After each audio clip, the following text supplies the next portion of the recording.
Salut tout le monde et bienvenue sur Artease. Aujourd'hui, nouveau format, j'avais envie de vous parler d'affiches de films. Ce concept m'est venu de deux choses en particulier.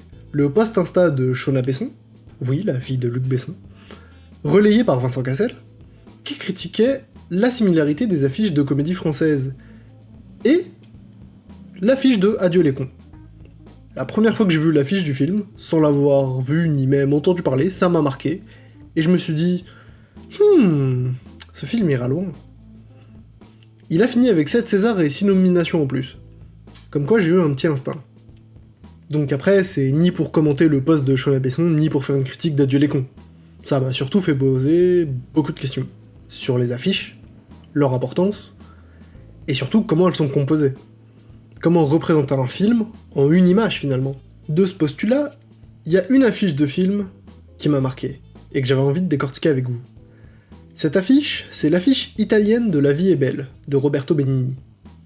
Alors je prends des pincettes, parce que j'ai pas la source sûre, mais de ce que j'ai trouvé comme info, c'est l'affiche originale, contrairement à l'affiche internationale. Mais d'abord, laissez-moi vous présenter le film qui a valu entre autres 3 Oscars, 1 César et le Grand Prix du jury du Festival de Cannes à Roberto Benigni. En 1938, Guido, jeune homme plein de gaieté, rêve d'ouvrir une librairie malgré les tracasseries de l'administration fasciste. Il tombe amoureux de Dora, institutrice étouffée par le conformisme familial. Il l'enlève le jour de ses fiançailles avec un bureaucrate du régime. 5 ans plus tard, Guido et Dora ont un fils, Giosuè. Mais les lois raciales sont entrées en vigueur, et Guido est juif. Il est alors déporté avec son fils. Par amour pour eux, Dora monte de son plein gré dans le train qui les emmène au camp de la mort, où Guido veut tout faire pour éviter l'horreur à son fils. Merci Allociné pour le synopsis. Une information en plus, la sortie italienne, en salle, était le 31 décembre 97. Maintenant que vous avez le synopsis, la date de sortie, je pense que vous commencez à voir pourquoi je voulais parler de l'affiche. Ça fait quand même très comédie romantique. Si vous avez vu le film, vous savez qu'il a des touches d'humour, et qu'il est romantique. Mais vous conviendrez qu'on n'est pas sur le registre de la comédie romantique non plus. On va comparer avec des films sur le même sujet pour voir.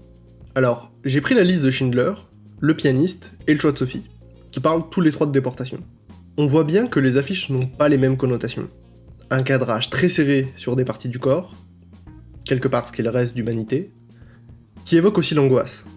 Des ombres, la couleur noire très présente, chaque affiche enferme ces personnages.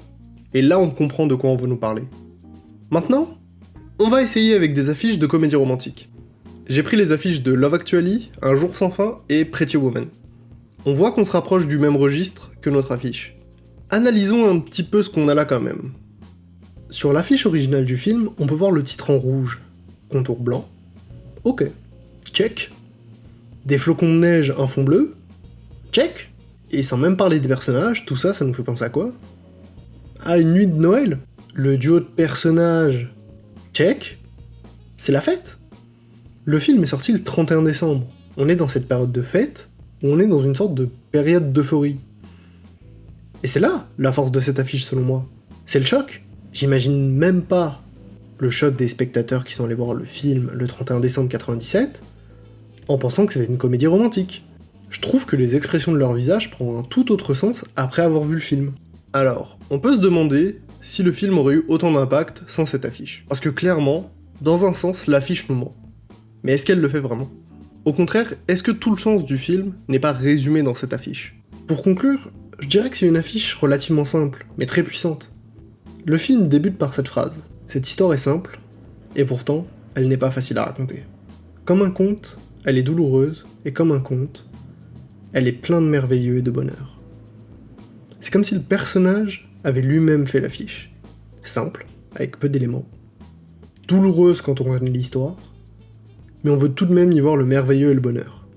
La vie est belle. Si vous souhaitez me soutenir, n'hésitez pas à liker, commenter et à vous abonner à la chaîne. Partagez la vidéo, ça me ferait très plaisir aussi. Et sur ce, des bisous et à la prochaine!